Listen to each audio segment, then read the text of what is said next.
Is the mic on? Wow, it smells like Iowa in here. It smells like crap. I put down steer manure and chicken manure all over my property, and it smells like Iowa. It smells like the state fair in here today. Don't be fooled by this plant. I'm going to get into this in a minute. Is this a magic basil plant? You will decide. But some great news. Great news for my older listeners. A study by the AARP found that 26% of 60 to 69-year-olds had sex weekly. And of those 70 and older, 17% had sex weekly. That's unbelievable.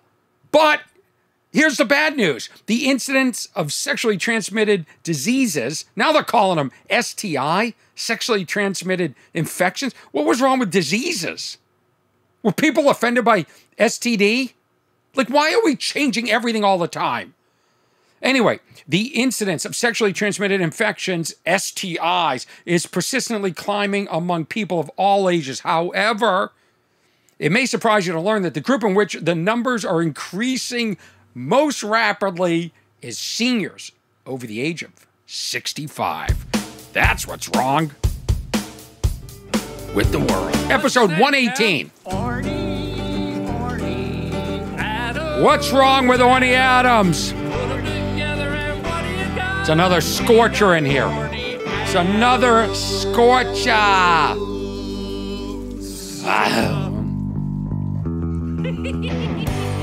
Why are people always arriving late for my shows? It's unbelievable. Let me tell you what's going to happen on this episode. You're going to learn a few things. First of all, anytime you're at a thrift shop and you see something for $4, buy it, no matter what. Also, I didn't realize how uninformed I was of the cartoon culture. I have no idea what Bugs Bunny or any of this stuff is, and I humiliated myself on stage. I'll talk about that at the end. And here's the other thing. Are you in somebody's will, and do you even know if you're in somebody's will? And what if you're in somebody's will, you don't know you're in somebody's will, are they going to be able to find you? Like, what happens to everything once you're dead? And it all comes back to an interesting story I'm going to share about John Lennon and his priceless or very expensive watch. Now, why do people keep showing up late to my shows? This is the Ice House, Saturday night, once again, about an hour into my show. I don't know if this will translate. I've been waiting for you guys to show up. What happened? What's that? It's whose fault? The show was at 8. She blamed her husband. They thought the show was 8. On the website, would it say 8 o'clock? Show was at 7 p.m. Oh, I feel so bad. Well, I'm glad you made it. You missed a lot, but... I said you missed a lot. Have you seen me before? Last year here. Were you over there? Were you late last year, too?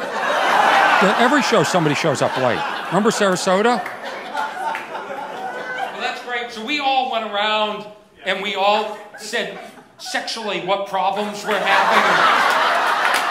That was the only thing I could think of. We thought this would be a good time for you to stand up, and I don't even think it's that good. But I posted it. I posted it because if you don't post stuff every day, you're not alive. You're dead in show business.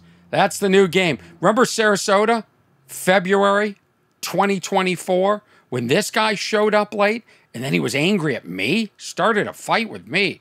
So strange. I guess the guy comes every year to my shows. When you're... I see the guy walking in and he throws his arms up. Remember this? No, I mean, what the...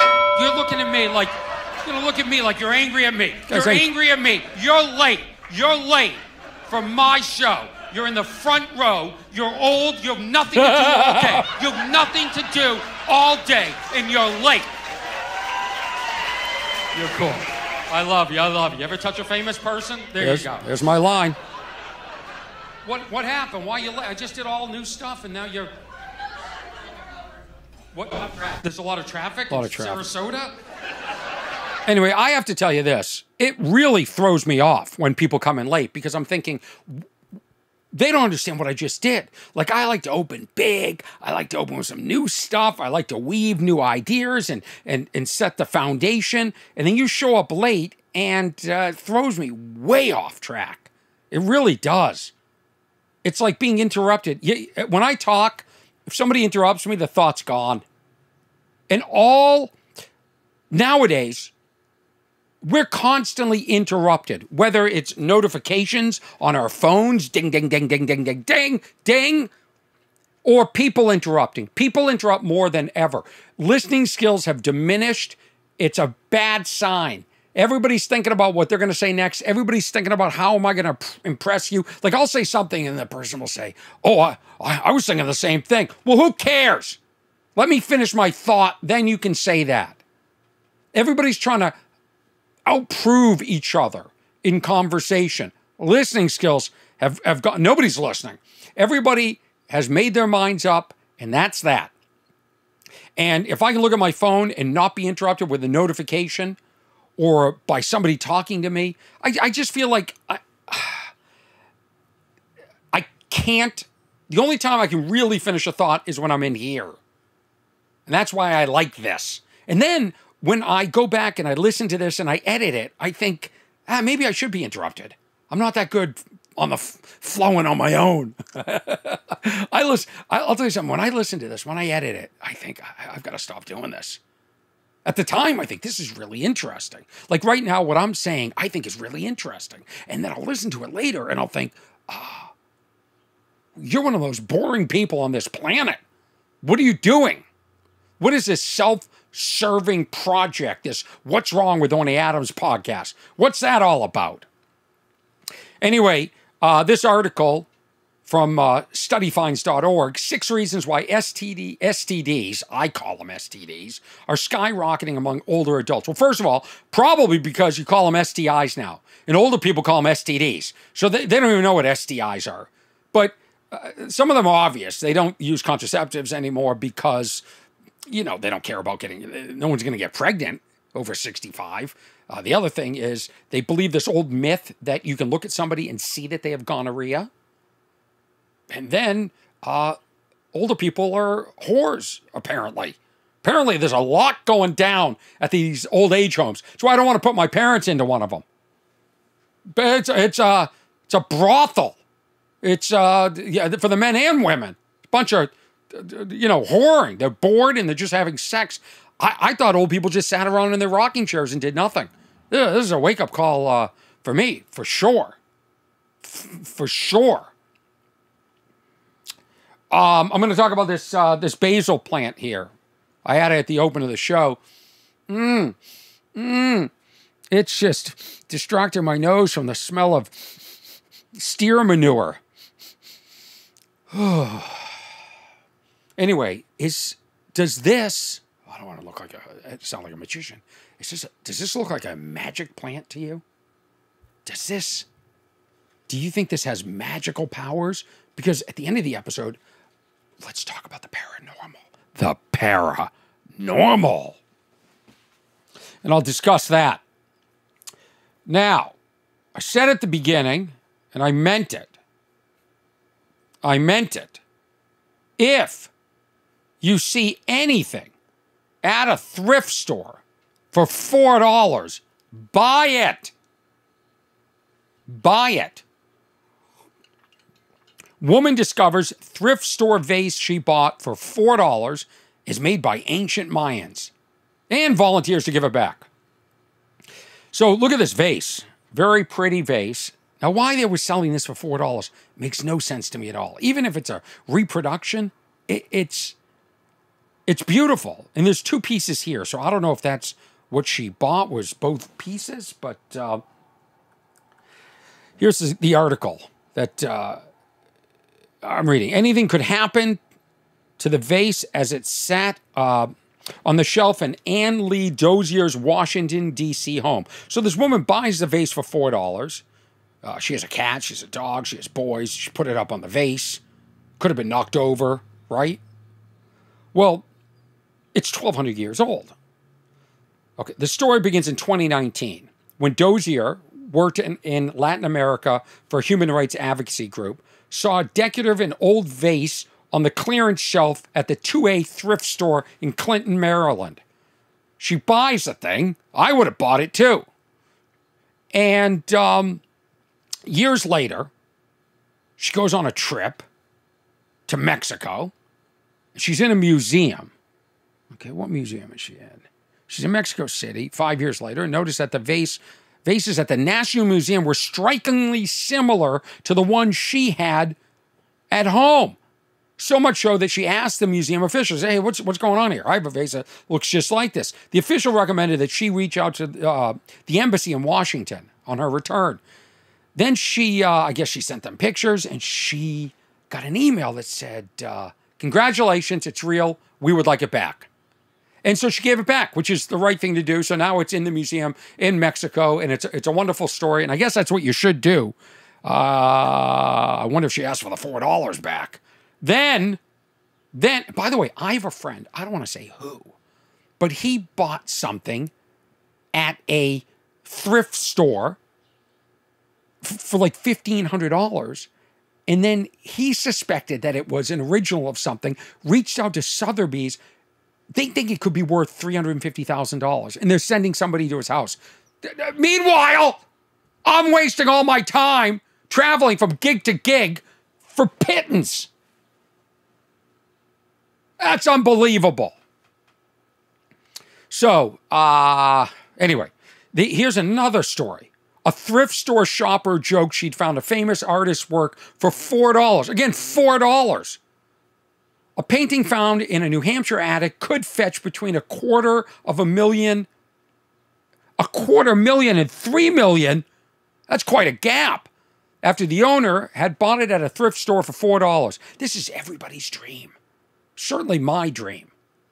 Now, my dream isn't that the country of Mexico asks for it back. That's not my dream. But I would love to get a little gift from the universe like this.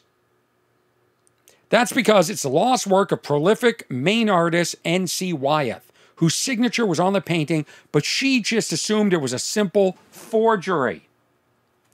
The painting is one of four that Wyeth, patriarch of the Wyeth family of painters, completed for a 1939 edition of a book published in 1884. According to blah, blah, blah, blah, blah, blah, blah, blah, the woman unknowingly purchased the valuable work after finding it leaning against a wall in Saver's thrift shop in Manchester, New Hampshire. It was stacked alongside posters and prints, and she selected it because she was looking for frames to reuse. She was going to take it out and just use the frame. Think it could be worth $3 million. After not being able to find any information on the work, the buyer hung it in her bedroom wall.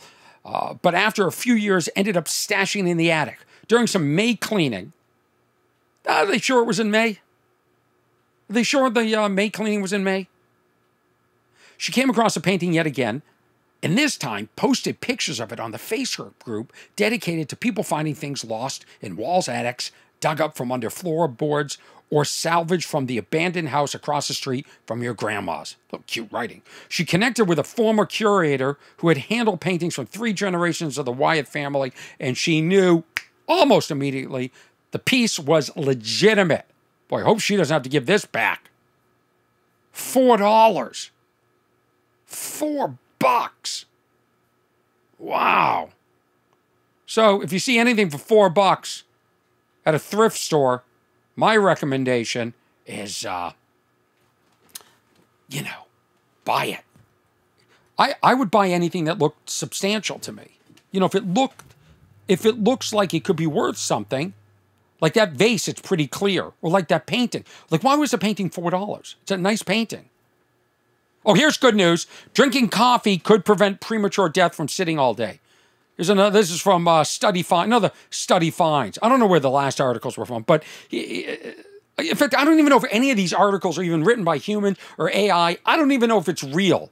I don't know if these are real studies. I read it. I read the stats, but I don't know how to check it. I don't trust anything like I used to trust it. Print doesn't mean anything anymore. Drinking coffee could prevent premature death from sitting all day. So the theory is people that sit like 8 hours a day have a much greater chance of dying than people that are getting up and moving. And coffee gets people moving. And then the study even found that people that sat for 8 hours that had consumed coffee still outlived the people sitting there for 8 hours that hadn't consumed coffee. So, you know, we go through this all the time. Drink wine, drink coffee. You know, the studies come and go. Who knows what you're supposed to do? Somebody said, put turmeric in your drink. I've got turmeric in my my magic potion over here now. It's supposed to help circulation. Everything helps circulation. Coffee helps circulation. How bad would our circulation be if we didn't eat? That turmeric. That taste is going to get old. I'll tell you that much. Anyway, just some interesting studies and stuff like that. I want to talk about this. This to me is interesting. I don't know why I keep saying I want to talk about this. I should just talk about this. That's the last time I'm going to say I'm going to talk about this. Maybe once a podcast I'll say it, but that's it. I had a friend call. This is a dream. I had a friend call, and he said, I'm going to put you in my will. I said, hallelujah! Finally! Finally somebody's doing it. Finally! I might not have to get on a plane to make money. Somebody's just going to gift me money. That's going to feel good. It's going to feel great. I mean, I'm so sick of spending my own money. I'd like to spend your money. So now, I've been in a panic because we don't really have mutual friends, me and this guy. He's very wealthy. And let's say he passes away. I also don't have contact with him all the time. So let's say he passes, could be a couple of months. I wouldn't know he passed away. And how am I named in the will? How is the person going to find me? Like, does it have my birthday in it? Does it have my email or phone number? How are they going to find me? So I can't relax. I've been a wreck ever since he told me I'm in the will. Thinking, what if he dies? How are they going to find me? And what am I getting? Right? So I fantasize about this. I fantasize every day. The phone rings, and it's somebody that says, you're the beneficiary named in so-and-so's will. Oh? Oh, you don't know this person. They saw you at a show. They were huge fans. What? Yeah, they left me how much? I'd be like, bye-bye. Because, you know, I would travel. Now, I could afford to travel now. But I would stay at like a good hotel. Because it's my money.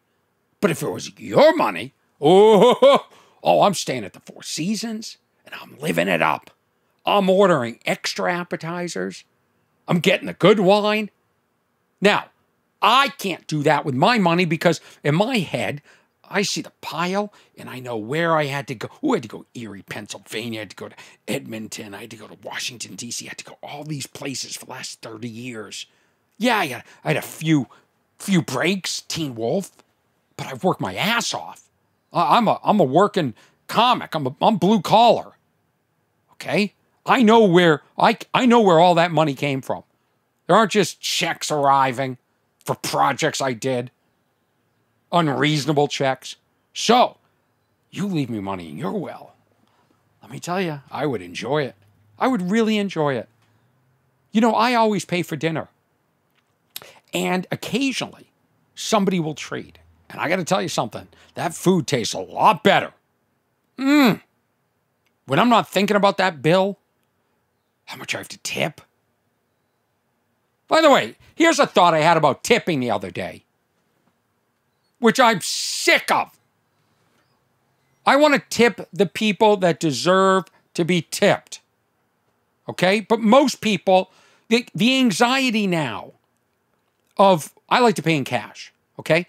And waiting for the change. I don't even count it because I'm so anxious. There's always in between the cashier and me, in that moat, is a cash tip jar. It's always empty now, right? Because nobody pays in cash. So if I put like a couple of bucks in there, it looks sad. It's a sad tip. By the way, if you go order something like some sandwiches to go in Los Angeles, it's going to be $50, okay, for 2 sandwiches, couple of drinks, maybe chips, whatever. It's $50, okay? If you pay in cash, put that 10. Feel what it feels like to put that 10 in the tip jar. Easy to write on a credit card tip because it's just 10. You go, oh, what's 20% of 50? 10. But to physically see a 10, leave your hand and go into that jar. The other thing is, how many employees work there? So I got $3 I put in there because I got a coffee and a something to eat, a croissant, and it's $12. So I put 3. Now I'm the only $3 in the tip jar. So what are the 15 employees working there during the shift? They're going to split the $3 cash. It's absurd. It's absurd tipping. Here's the other thing I figured out this week. And that's that self-checkout. Why I resent self-checkout so much is, I know, I'm talking about it in my routine. I joked about it in the last podcast. Everybody is stealing from self-checkout. So I go to full service. You know, I'm famous. Not checking myself out. You do it for me. But I secretly resent those people over there. I look at them. I stare at those self-checkout people. They're all stealing. Best I can get out of this person is a free bag. Now, I've noticed that I'm a little bit fake at full service checkout. A little bit manipulative. I'm nice to the people. I'm extra nice to the person checking me out because I don't want to get charged for the bags. So I try and divert their attention. I'm like, hey, so how's your day going? Some sort of putting stuff in a bag. Yeah? Yeah. Yeah, work's good. Yeah, weather, anything good? Yeah, any plans coming up for July 4th? Just sneaking a double bag, you know. Yeah, I'm a con man. I'm a con man being nice to the checkout people just to get that free bag. Because my whole life it was free. And now, man, it's no longer free. Because it's bad for the environment. You know who told me it's bad for the environment? All the young people wearing fast fashion. All the people shopping at H&M and Zara and buying outfits for $10 and wearing them one time and throwing them out. All the outfits for $10 that people in India are making for pennies. All those outfits for $10 that end up back in India in a landfill, polluting the country it originated from. A double slapped to those countries. The fast fashion wearers. Those are the people telling me how I should live my life. Judging me. And my free bag. Unbelievable. Anyway, so back to the will. So I'm tickled pink. I might be in somebody's will. Now, I know in my will, my beneficiaries are just named like sibling or friend. How are they going to find these people? I'm very concerned about this. I'd like 2 things to happen when I die. Well, 3. I'm not going to discuss publicly what I want done with my body. But I also want... I wish I could give everything away before I die. And then 3rd, I want everything deleted. I want my entire life digitally deleted. I hate digital. I want every video down. I want every one of my specials gone. When I'm gone, it's over. It's over. Orny Adams, over. I don't need to live on in perpetuity. I would love, if I could digitally erase everything, I would do it. Would you? Would you? I'm not saying pictures, family pictures and stuff like that, but I'm saying as a creative person, I don't need it out there anymore. I don't need Path of Most Resistance. I don't need Takes the Third. I don't need More Than Loud. I don't need my Tonight Show appearances, my Letterman appearances, Teen Wolf. None of it. Take me out. Take me out. That's the way I feel. I don't want a legacy. When it's done, it's done. Divvy up my stuff. Let's move on. I don't know what that says about me, but, you know, comedy doesn't hold up well. Even as I edit my specials, I go, this just doesn't hold up. There's a sadness to old stand-up comedy, at least mine. Delete it. Wish I could hire the Men in Black to just delete it. It'd be a great service. All of it gone. You people didn't enjoy me when I was on Earth. You don't get me afterwards when I'm not on Earth. Fired up about this. Want to know why? Because I drank coffee today and I'm not sitting still. Who sits for 8 hours a day? Tell me who that is. Is it you? You. Who is sitting for 8, even if you work at a desk, even if you edit. When I edit this video, I'll sit there for a few minutes. I'm getting up and I'm moving around. I'm watering plants. I'm doing things. Who sits for 8 hours a day? I couldn't do it. You know why? Because I drink coffee. Coffee. Yes. Coffee. Drink your coffee, everybody. So, what happens to everything once you're dead? I can't imagine being like a Bill Gates or Bezos or one of these people with homes all over the place. Ooh, the anxiety it would give me. I read an article in the New Yorker about John Lennon and his watch. It's called In Search of Lost Time. Okay, there's John Lennon of the Beatles. Such a beautiful quote he gives in this. It's on this cover. This is what my dad would say. Did you read the Lennon article in the cover of this cover of the New Yorker? So what happened was John Lennon, who was assassinated, I think like 1981, Yoko, on his 40th birthday, gave him this watch. Let me put on my old man glasses.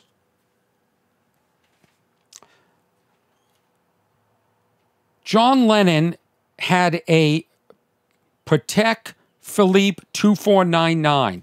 It's the what the Jay Fielden, the author of this piece, called the El Dorado of lost watches. I don't even get that reference. The El Dorado. John Lennon's watch. Let me tell you something about this Philippe 2499. It's a perpetual calendar chronograph watch. So it's constantly keeping the date. And it's a beautiful watch. I saw it. This thing's worth probably millions of dollars. Okay? But somehow it's missing. John Lennon died. And Yoko had everything of his possessions cataloged. So this was cataloged. He had 2 watches. And at one point, I guess Yoko had a falling out with her security guard. And he got fired. I think she caught him stealing. Well, he definitely stole because he had access. He was one of a few people that had access to their apartment. Why am I blanking on John Lennon was shot outside of the, come on, I need a producer. Oh, damn. Okay. We all know. Anyway, so I want to discuss. So he dies, and this guy had access to his apartment and could come and go, and he actually stole the watch in John Lennon's diaries, and they ended up in some other country, and now there's a legal dispute. Yoko didn't even realize the watch was missing for years because she just never looked at the possessions. So it's interesting. Like, what happens to your stuff when you're dead? But this is really why I wanted to talk about the article. The Dakota.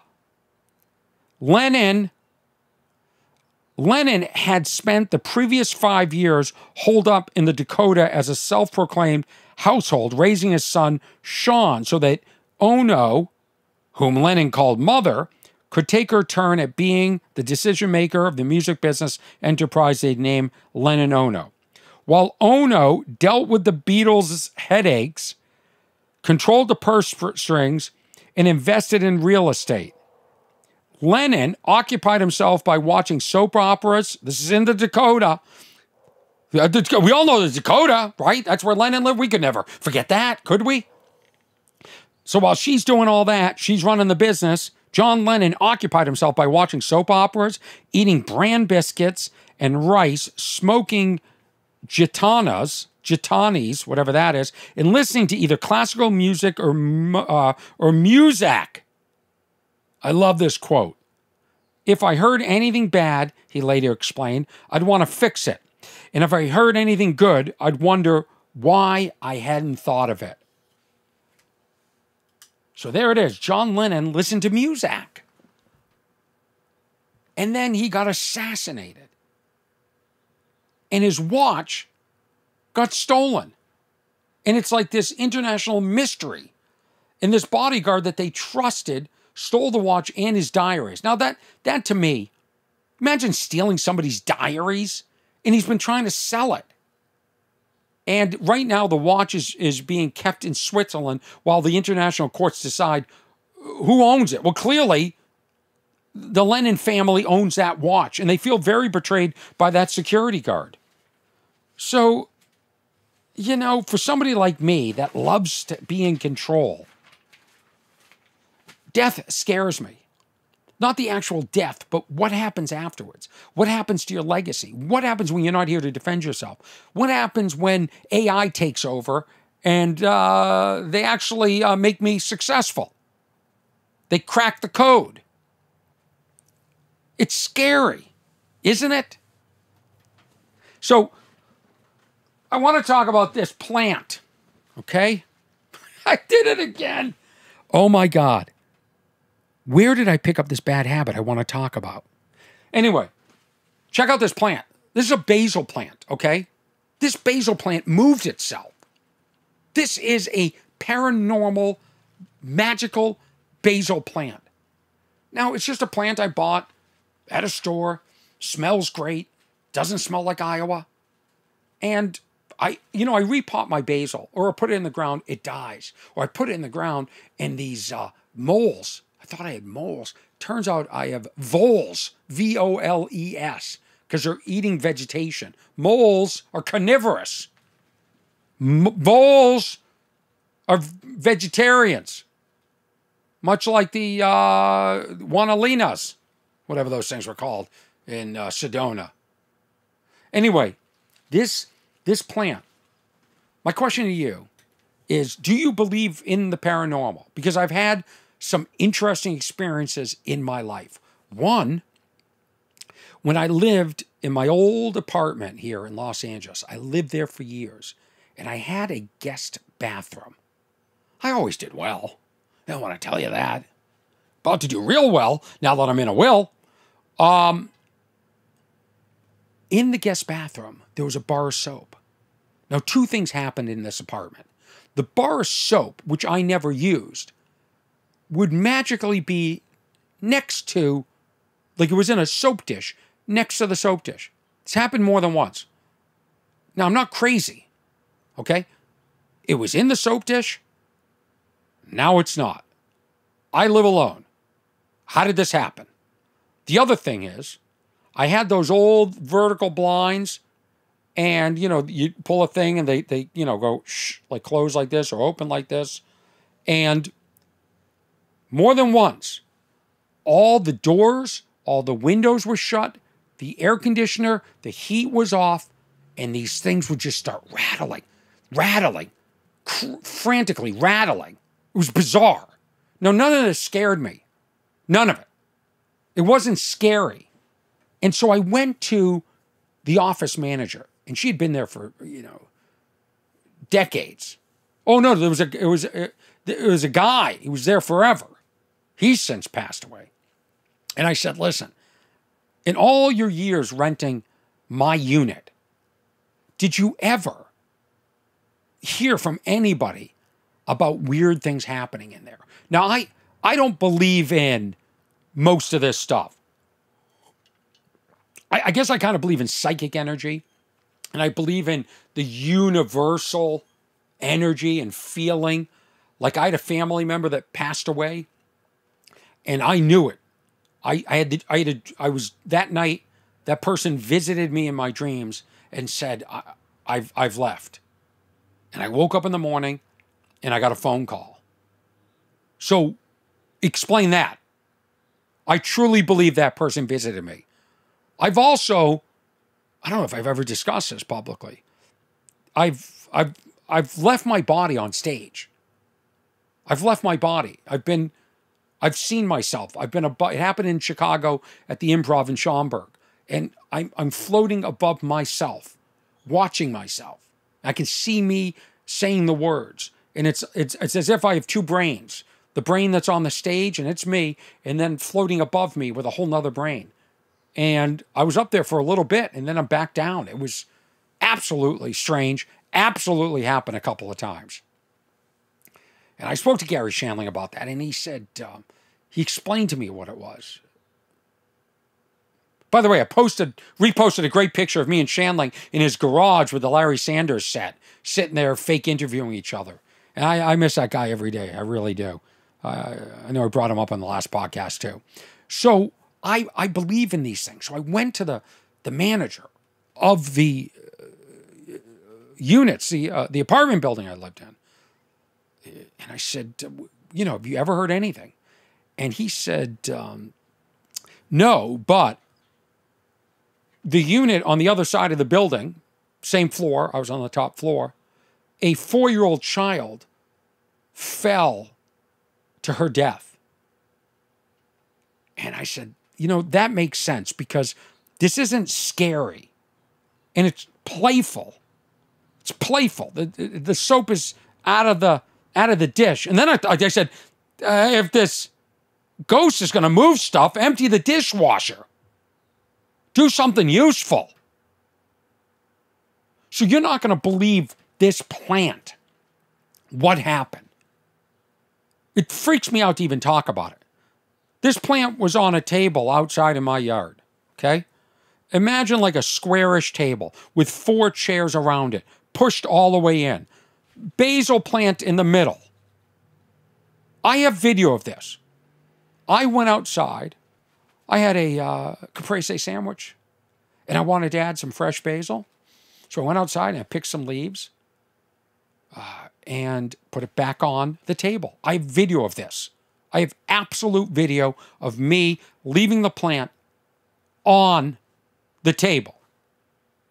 I look out the window an hour later. The plant is under the table in the middle, as close to the inner legs, just upright. There's no dirt. Like if it blew over, which I think would be impossible. According to the laws of physics, if it blew this way, if it blew to the right, it would hit the chair, okay? And then it could land on the chair. Then how does it blow to the left? The other thing is, how does it navigate itself so it blows to the left, then it angles in such a way that it's impossible. It's impossible that it wouldn't, it just couldn't, it couldn't end up where it did without something assisting it. So I look at the video cameras again, and there's nothing. There's 2 videos, and I have a few cameras that point to this area. Okay, so this is verified by more than 1 camera. There's the video of me leaving it in the middle of the table. The next video captured is me walking out, looking, thinking, what is going on here? What is, how? And then you see me like looking for like an animal, like did a squirrel? Like I even Googled, I'm like, what animals would move a basil plant? And there's nothing. And the camera would have picked up, I've had a rat run through part of my property and the camera picks it up. It would have picked up. The other thing is, if it was the wind, there's no dirt on the ground, no dirt on the table, no dirt on the chair, and nothing else blew over. It would take a really strong wind. There's no pillow. I know they say that funny. I'm looking what else. There's papers out there. Nothing else. When it's really windy, there are other plants that go over.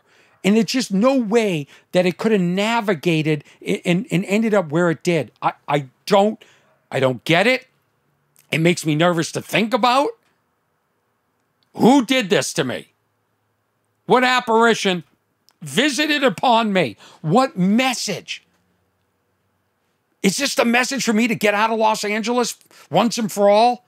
Is this a you need to retire message? What happened? It's crazy. Bizarre. I'll tell you another reason why I want all my digital deleted. I would say a majority of what I've done is an embarrassment. I embarrassed myself on stage the other night. Now look at this. Okay? I embarrassed myself. I'm going to post this tomorrow. Okay? This will be posted on all my social media tomorrow.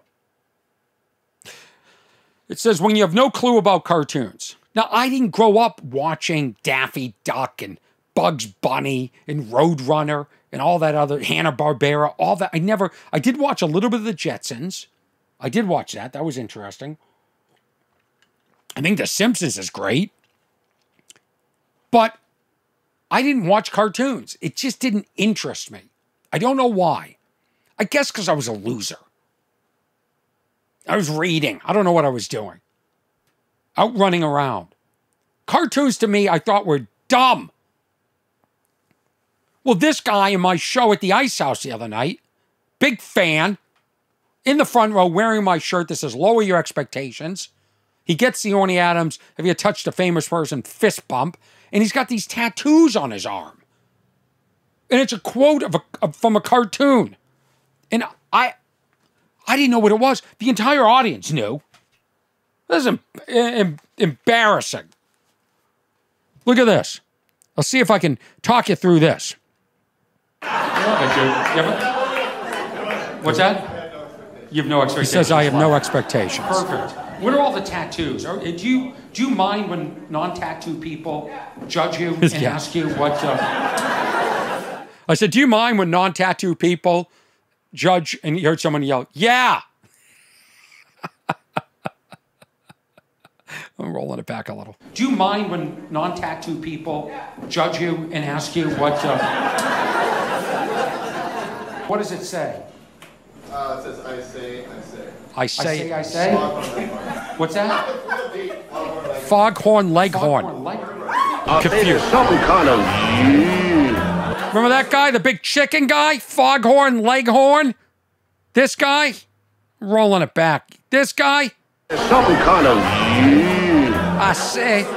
Say there's something... Foghorn Leghorn. I say there's something kind of... I gotta tell you something, that guy sounds very racist. Always saying, boy. Anyway, this guy has a tattoo on his arm. Foghorn Leghorn. How do you know what Foghorn Leghorn is? The whole audience does. Watch this. What is Foghorn? What's that? Oh, Bugs Bunny. Yeah, I was reading Dostoevsky as a kid. I guess I missed the same thing. I thought it was that song, Say You, Say Me. That, Say You, Say Me. Look at that editing. I gotta tell you, I love editing. I really do. That's the part of my life that I love. I love editing. I don't enjoy posting, but I love editing. And I love doing shows. My friend the other day asked me, are you happy? And I thought, for the most part, yeah. And I'm definitely happy when I'm on stage. When I was at the Ice House the other night, I'm so happy on stage. When people come to see my shows and talk to me after the shows and buy t-shirts or show up wearing t-shirts, I mean, I feel so fortunate. I really do.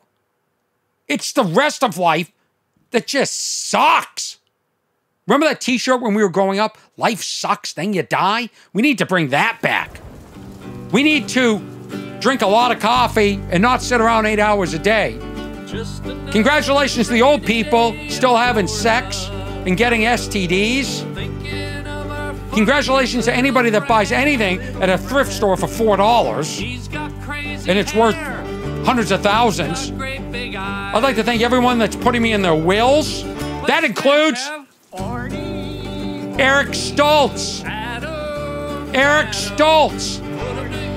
Thank you for mastering this audio. Listen, anybody who doesn't have heirs, I don't care if you do have heirs, consider me for your will. This is my campaign to get in your will. My Lord. You know, I was thinking about it. I have my dad's watch. I have my grandfather's watch. I have, the only watches I really have are the ones that Arden Show, my good friend from Teen Wolf, she gave me watches. But it's strange that people even still wear watches. And, oh my God, some kids, young kids stole, in Beverly Hills at gunpoint, stole a Rolex from somebody. This city's gone to crap. And like 11 firefighters got injured the other day fighting a fire that was from an encampment, what previously called homeless encampment. So thank you to all the firefighters who are up in my neighborhood recently putting out a fire. Thank you to Gene for giving me this t-shirt from the Skid Row Fire Department. Gene is at my shows always. You guys are amazing. I look forward to episode 119. I am off to Las Vegas tomorrow night for a show. That's when this will be airing. And then I'm off to San Diego, Mic Drop Comedy. I've added shows in Desert Ridge in Arizona. And I'm doing the best I can. It's a one-man show over here, and I'm completely exhausted by my digital life. Drink coffee, and old people, I guess you got to wear a condom because you guys are all running around with STIs, formerly known as STDs.